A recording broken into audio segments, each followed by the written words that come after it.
Nah, nanti kapasitas dukung di tanah kohesif apa saja yang akan kita bahas. Nah, ini pertamanya kapasitas dukung Meyerhof.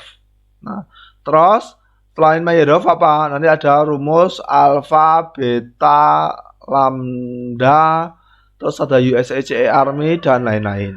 Nah, yang akan kita bahas 4. Nah, pertama kita akan membahas tentang kapasitas dukung Meyerhof. Nah, ini apa namanya? Ini juga sama dengan yang tadi. Ini hasil akhir yang tadi.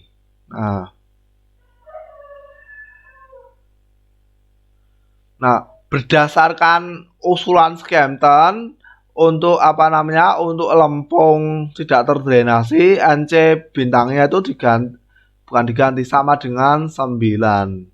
Berdasarkan ukuran Skempton. Sehingga bisa kita tulis 9 kali CU bagian bearing, bagian ujung, ditambah tekanan over burden. Nah, ini mudah. Ini kita tinggal apa namanya rumusnya kayak tadi. Kita tinggal ini. Ini apa? Kapasitas dukung bagian bearing. Ini kontribusi N bearing.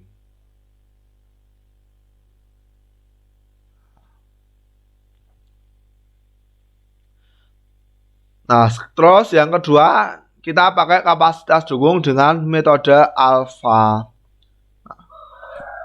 Apa itu metode alfa? Tadi kita melihat ada apa namanya? Saat penghitungan skin friction Fs sama dengan alfa kali CUD. Nah, gini ya.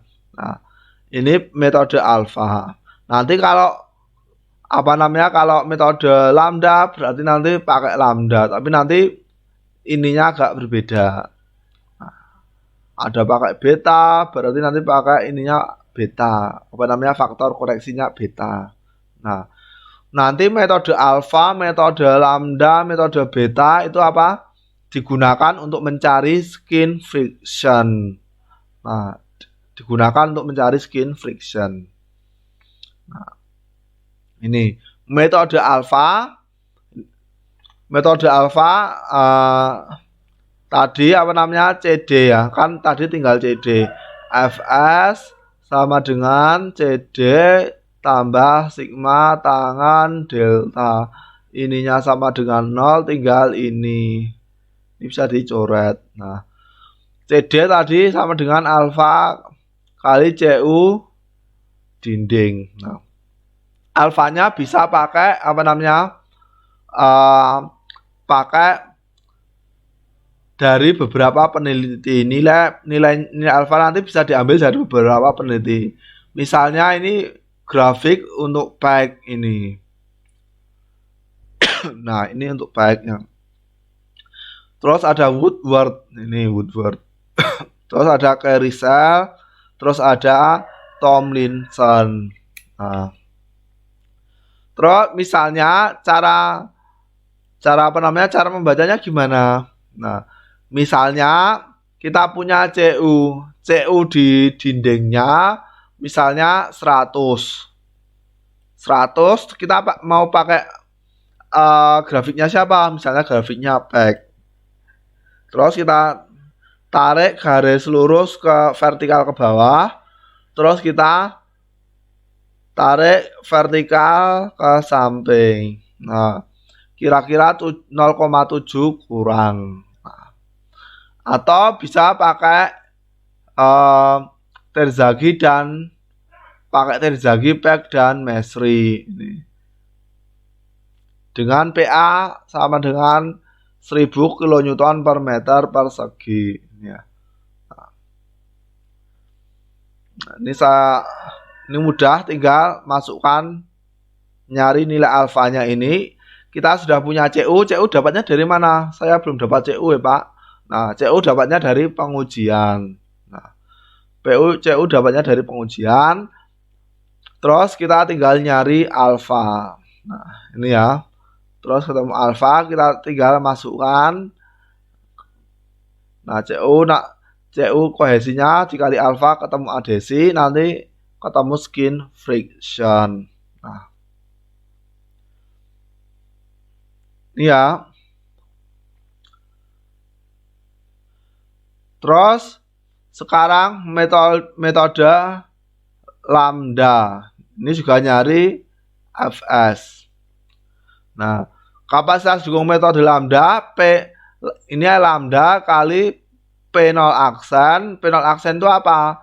P0 aksen itu apa namanya, tekanan PO aksen itu tekanan over burden efektif ditambah 2 CU. Nah, ini CU-nya juga CU di apa namanya, kedalaman tertentu. Nah, kenapa kedalaman tertentu nanti kita jelaskan.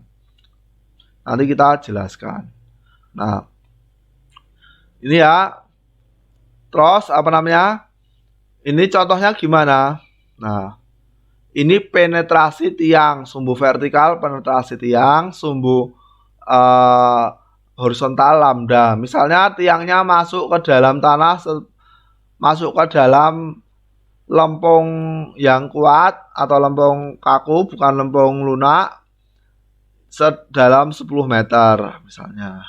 Terus kita nyari lambda, tinggal kita cek ke bawah, ketemu sekitar 0,245 atau 0,25. Nah, udah ya. CU-nya didapatkan dari hasil pengujian. Ketemu lambdanya dikali ini dari apa namanya? Saya ambilkan dari grafiknya Pak Hardiatmo, bukunya Pak Hardiatmo. Nah, sekarang kapasitas dukung USECE Army. Nah, ini kapasitas dukung yang ketiga. Nah ini kapasitas dukung USECE Army ini juga sama. Apa alfa kali CU dalam kurung apa namanya, CU di dinding. Nah, terus cara nyarinya gimana? Ini sumbu vertikalnya faktor adhesi, terus sumbu horizontalnya kuat geser tidak terdrainasi. Nah, ini bahasanya pakai kuat geser tidak terdrainasi, sama kohesi tidak terdrainasi sama saja ya. Nah, terus apa namanya, misalnya kuat geser tidak terdrainasinya 1 ton per feet. Ingat ini satuannya ton per feet. Nah, 1 ton per feet itu berapa? Setara dengan 105,6 kPa. Ingat ya, ini dalam feet. Jadi nanti dikalikan ini kalau mau dijadikan kPa, dikalikan 105,6 kalau mau dijadikan kPa. Nah, ini mudah ini. Ini sama, tinggal alfa ini tarik ke atas, terus ini. Nah, ketemu setengah. Tinggal kita masukkan setengah CU kali D. Nah, misalnya kalau apa namanya, kohesi tidak terdrainasenya setengah ton per feet. Nah, kita tarik ke atas, kita tarik ke samping. Nah, sudah jadi. Ketemu sekitar 0,75 misalnya. Nah, tinggal kita masukkan. Nah, berarti apa namanya, ini ingat ini ton per feet. Nah, untuk tiang yang sangat panjang, apa namanya, alfanya ini saya tulis ulang ya, biar nggak lupa. Tadi Fs alfa CU D. Nah, alfanya ini untuk yang sangat panjang sama dengan alfa 1 dikali alfa 2. Nah, ini saya ambilkan dari apa namanya, bukunya USECE Army Engineering Manual 1110 strap 2 strap 2906. Nah, ini bawah SU apa namanya, SU itu sama dengan kohesi tidak terdrainasi. Nah, sigma V aksen itu tekanan over burden. Ini over burden. Yang atas ini CU kohesi tidak terdrainasi. Nah, terus ini alfa 1. Nah, ini caranya kayak yang tadi. Alfa 1 misalnya SU atau CU per Overburden rasionya misalnya sekian. Misalnya 0,35 sekian lah misalnya. Misalnya antara ini ya berarti. Misalnya 0,4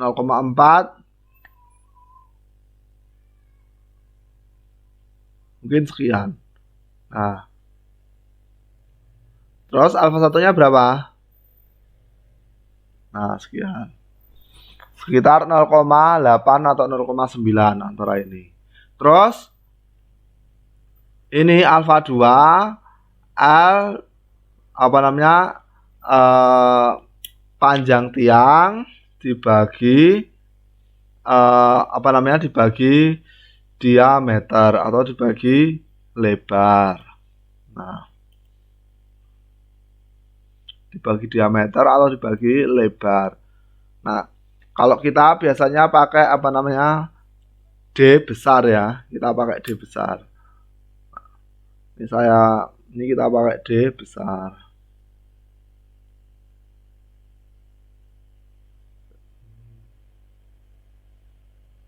Pakai D besar. Misalnya L per D besarnya, kalau untuk tiang kecil L per D besarnya misalnya hanya sekian, misalnya kurang 50, berarti dia 1 ini, 1, 10, ini 1, alfa 2 nya 1. Nah, kalau L per D besarnya dia akan apa namanya alfa 2 nya akan turun, misalnya di 100 kira-kira sekian, turun kurang dari 1. Nah, alfa 2 nya dibatasi antara 1 sampai 0,7. Paham ya sampai sini?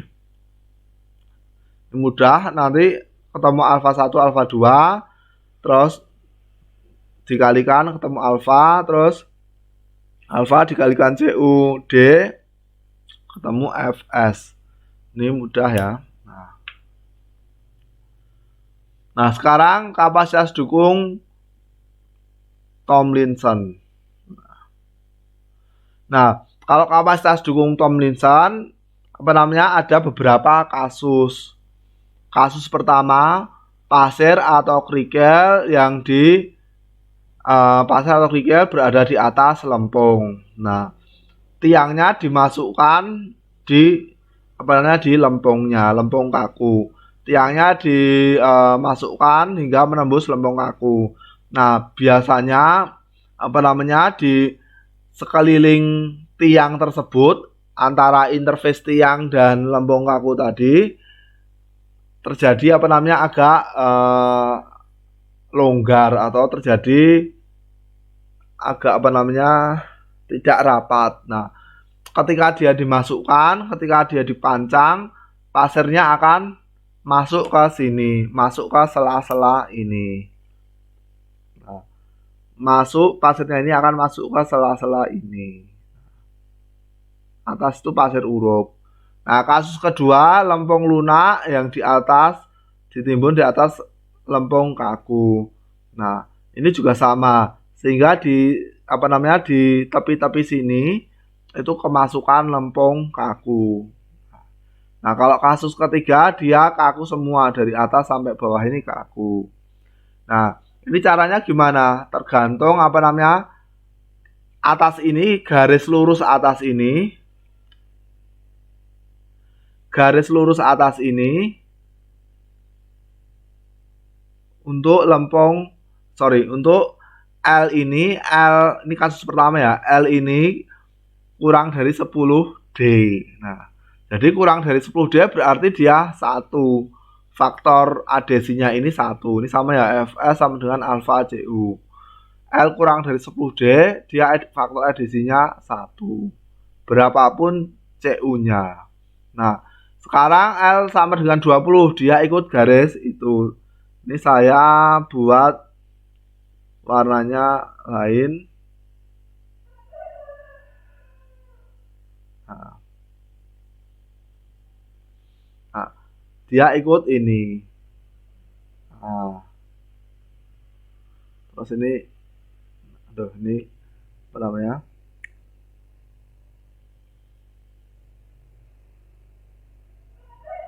Nah, ini. Nah, misalnya CU-nya 200.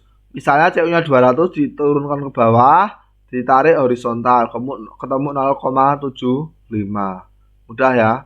Nah, untuk L lebih besar dari 40D pakai garis ini. Nah, pakai garis ini.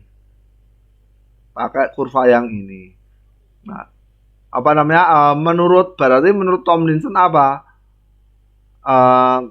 Untuk L lebih besar dari 40D, apa namanya, sekitar 150 CU-nya sekitar 150 kN per meter persegi, itu mendekati konstan. Nah, jadi meskipun 200 sama 150 nanti alfanya sama. Menurut Tomlinson untuk L lebih besar dari 40. Nah, ini yang kasus pertama. Nah, terus kasus kedua ini juga sama. Kasus kedua, L lebih besar sama dengan 20D. Nah, ini L lebih besar dengan 20D. Ini kita pakai faktor adhesi yang ini, kurva yang ini. Misalnya kita ini 150. Nah, kita tarik ke sana sekitar ini 0,6 sekian. Nah, kalau L-nya sama dengan 10, ini kita tarik ke bawah. Ini, nah, sama. Nah, ini untuk kasus ketiga sama, bacanya sama ya, bacanya sama ini, tapi saya untuk apa namanya, kelengkapan ini saya ajarkan cara bacanya. 150 untuk L lebih besar dari 40D ini 150, misalnya CU-nya 150, ditarik ke bawah, terus ke samping. Nah, terus ini untuk L sama dengan 10, ditarik ke bawah, terus ke samping. Nah, ini ya, tapi ini agak ke bawah. Nah, mudah ya, ini Tomlinson mudah. Nah, ini juga apa? Nyari kapasitas dukung skin friction. Nah, untuk kapasitas dukung ultimate tanah kohesif ini sama tadi Q ultimate neto sama dengan Q ujung ditambah Q skin friction dikurangi W. Nah, terus apa namanya? Di sini apa namanya di sini?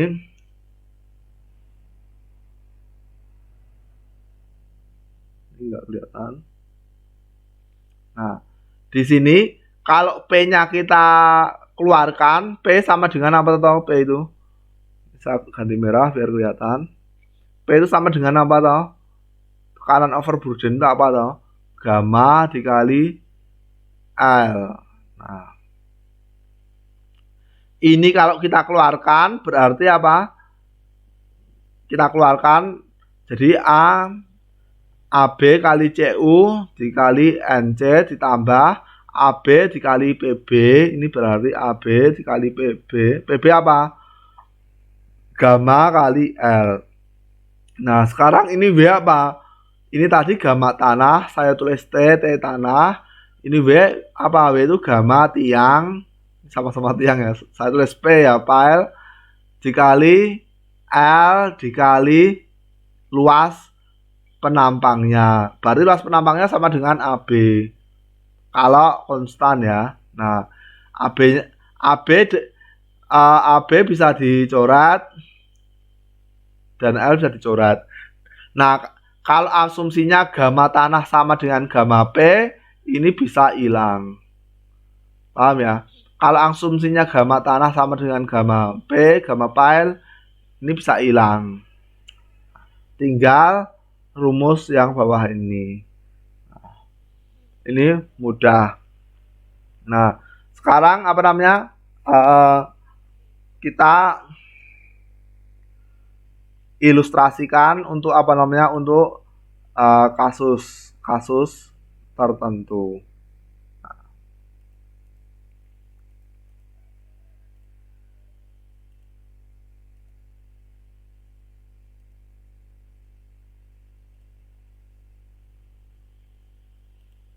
Kita ke papan tulis.